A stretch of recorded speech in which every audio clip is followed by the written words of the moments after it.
Assalamualaikum warahmatullahi wabarakatuh. Selamat siang rekan-rekan mahasiswa. Bagaimana kabarnya hari ini? Semoga kita semua senantiasa diberikan kesehatan oleh Allah Subhanahu wa taala. Oke, rekan-rekan mahasiswa, pada hari ini kita masuk pada pertemuan kedua dalam mata kuliah data mining atau penambangan data.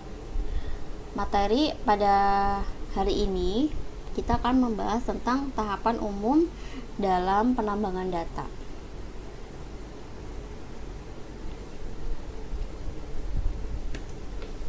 Oke, apa itu data mining? Ada yang bisa menjelaskan atau sebelumnya pernah membaca tentang data mining? Oke. Data mining merupakan disiplin ilmu yang mempelajari metode untuk mengekstrak pengetahuan atau menemukan pola dari suatu data yang besar. Ekstraksi dari data ke pengetahuan, ya. Yang pertama adalah data. Apa itu data? Data merupakan fakta yang terekam dan tidak membawa arti. Kemudian, data diolah menjadi sebuah informasi. Apa itu informasi? Informasi adalah rekap atau rangkuman atau penjelasan dan statistik dari data. Kemudian menjadi sebuah pengetahuan. Apa itu pengetahuan? Pengetahuan adalah pola, rumus, aturan atau model yang muncul dari data. Nama lain dari data mining adalah Knowledge Discovery in Database atau KDD. Kemudian bisa juga disebut dengan big data, business intelligence, knowledge extraction, pattern analysis, dan information harvesting. Bagaimanakah konsep data mining itu? Jadi, ketika kita membahas tentang data mining, pertama-tama yang harus kita siapkan adalah datanya atau himpunan data. Kemudian dari himpunan data akan diolah menggunakan berbagai macam metode yang ada dalam data mining. Kemudian setelah diolah akan menghasilkan sebuah pengetahuan. Oke, berikut merupakan definisi data mining menurut para ahli. Yang pertama menurut Davis tahun 2004. Secara sederhana, data mining adalah penambangan atau penemuan informasi baru dengan mencari pola atau aturan tertentu dari sejumlah data yang sangat besar.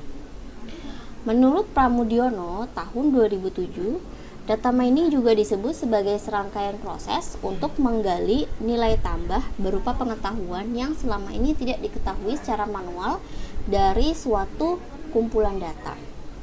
Sedangkan menurut Santoso tahun 2007, data mining sering juga disebut sebagai knowledge discovery in database. KDD adalah kegiatan yang meliputi pengumpulan, pemakaian data historis untuk menemukan keteraturan, pola atau hubungan dalam set data dengan ukuran yang besar. Apa yang melatar belakangi adanya data mining ini?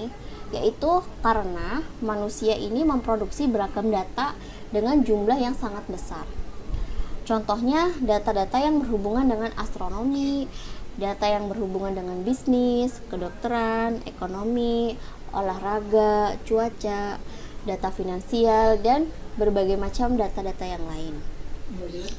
Kemudian mengubah data menjadi pengetahuan. Data harus kita olah menjadi pengetahuan supaya bisa bermanfaat bagi manusia.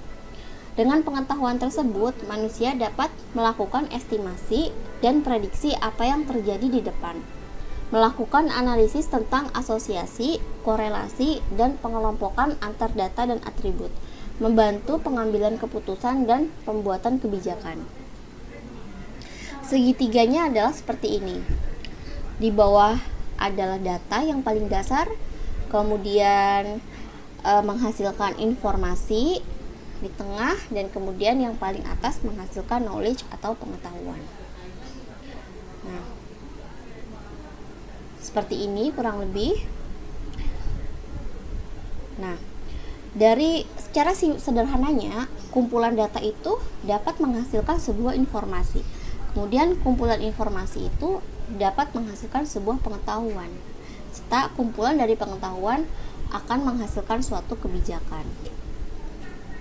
Nah, kemudian contoh penerapan data mining. Apa saja sih penerapan data mining dalam kehidupan kita sehari-hari? Sangat banyak sekali contohnya dan sangat beragam. Ya, salah satunya adalah penentuan kelayakan kredit pemilihan rumah di bank.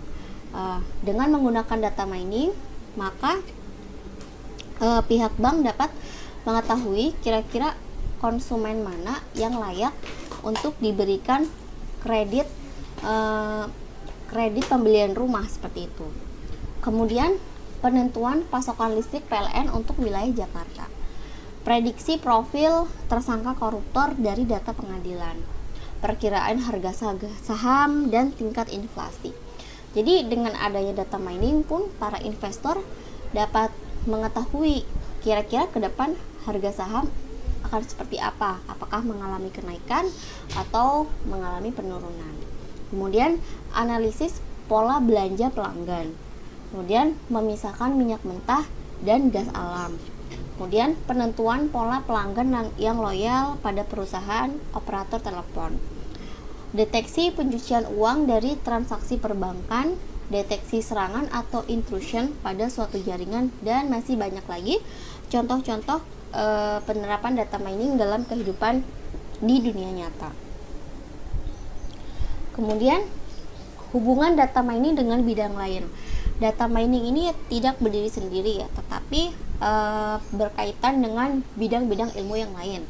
Contohnya statistik, computing algoritma, database teknologi, machine learning, pattern recognition, dan beberapa bidang lain yang berkaitan dengan data mining.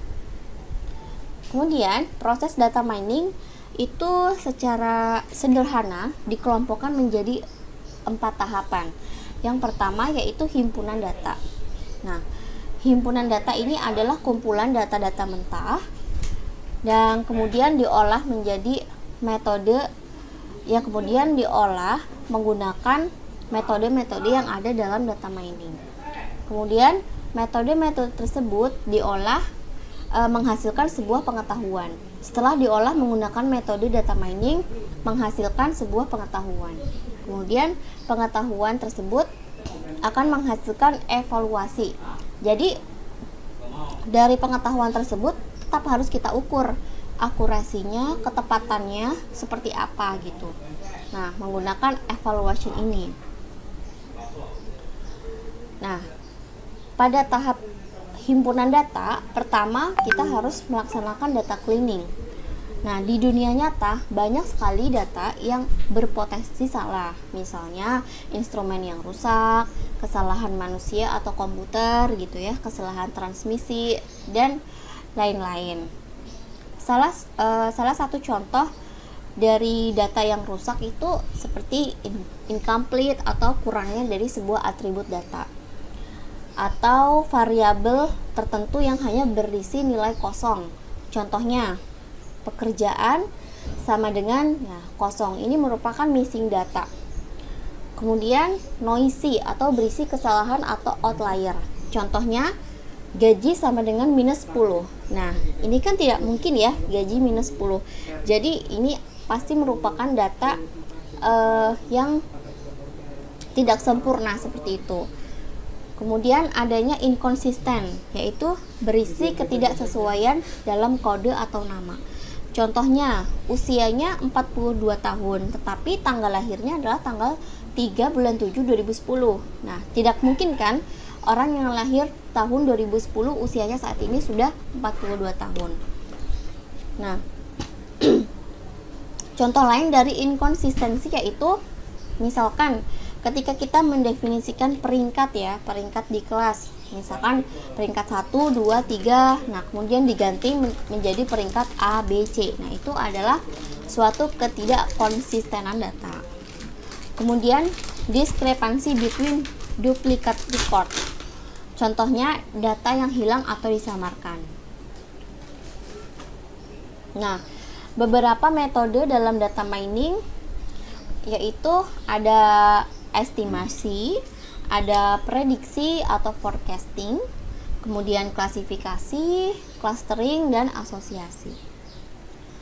Model-model data mining ya. Jadi ketika kita menggunakan model estimasi, kita dapat mengukur hasil dari kita dapat mengukur model yang dihasilkan dari algoritma tersebut menggunakan RMSE gitu.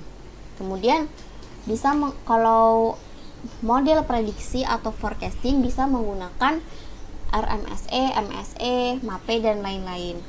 Untuk model klasifikasi bisa menggunakan confusion metric untuk mengukur akurasinya, dan ROC curve, area under curve.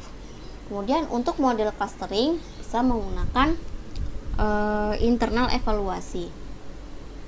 Kemudian untuk model asosiasi bisa menggunakan lift chart atau precision dan recall. Cuman yang umum digunakan adalah precision dan recall. Nah, biasanya dalam melakukan penentuan atau menguji sebuah data, kita membagi data menjadi dua bagian. Yang pertama yaitu data training dan data testing. Dan perbandingannya itu biasanya 90 banding 10 atau 80 banding 20. Data training untuk pembentukan model dan data testing digunakan untuk pengujian model. Kemudian pemisahan data training dan testing dapat dipisahkan secara manual. Bisa juga otomatis menggunakan operator split validation. Bisa juga menggunakan operator X validation. Nah, untuk data mining sendiri itu ada yang namanya supervised learning, unsupervised learning, dan reinforcement learning. Untuk supervised learning sendiri merupakan adalah pembelajaran yang terawasi atau supervision, yaitu data pelatihan yang mengandung label kelas. Data diklasifikasikan menggunakan model. Contohnya seperti ini ya. Supervised learning itu dia sudah ada namanya. Misalkan ini Squirtle, Bulbasaur, Charmander, Pikachu, gitu ya. Nah, ini apa? Tapi kan yang lain-lain sudah ada namanya. Nah, ini disebut dengan label. Kemudian unsupervised learning. Unsupervised learning yaitu pembelajaran yang tidak terawasi atau data yang tidak mengandung label kelas. Contohnya seperti ini. Tidak ada labelnya, tidak ada namanya, sehingga disebut clustering gitu karena tidak ada labelnya. Nah, ini dipisahkan oleh sistem. Sistem nanti akan memisahkan bagian mana yang menjadi kelas mana gitu ya, bagian mana yang menjadi kelas A, yang bagian mana menjadi kelas B, seperti itu. Untuk reinforcement learning adalah sebuah pembelajaran di mana agen berkomunikasi dengan lingkungannya tanpa dibantu oleh tutor atau guru untuk mempelajarinya.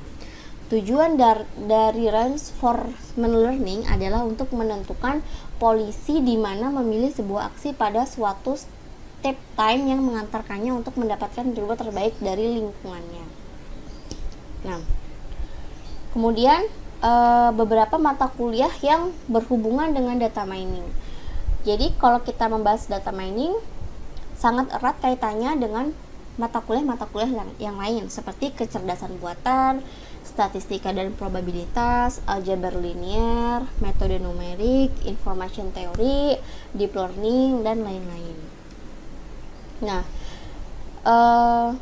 untuk pertemuan hari ini cukup sampai di sini. Karena ini baru pertemuan minggu kedua, jadi belum dibahas secara detail bagaimana cara penggunaan algoritma dalam data mining. Nah, kira-kira sampai sini ada yang ingin ditanyakan? Oke. Jadi inti dari data mining ini adalah proses yang akan mengubah data mentah menjadi sebuah informasi atau pengetahuan yang mudah dipahami oleh manusia, seperti itu. Nah, akan tetapi data mining ini memiliki beberapa algoritma. Nah, algoritma itu digunakan sesuai dengan studi kasusnya, seperti itu. Apakah dia masuk dalam klasifikasi gitu, apakah dia masuk dalam prediksi gitu. Oke, sampai sini dapat dipahami ya. Baik. Oke, kalau tidak ada yang ditanyakan lagi, nah mungkin perkuliahan hari ini cukup sampai di sini. Silakan teman-teman nanti download materinya dan dipelajari di rumah. Apabila ada yang tidak dipahami, bisa disampaikan melalui grup WhatsApp atau kontak pribadi, seperti itu. Oke, akhir kata, terima kasih atas waktu dan perhatiannya. Assalamualaikum warahmatullahi wabarakatuh.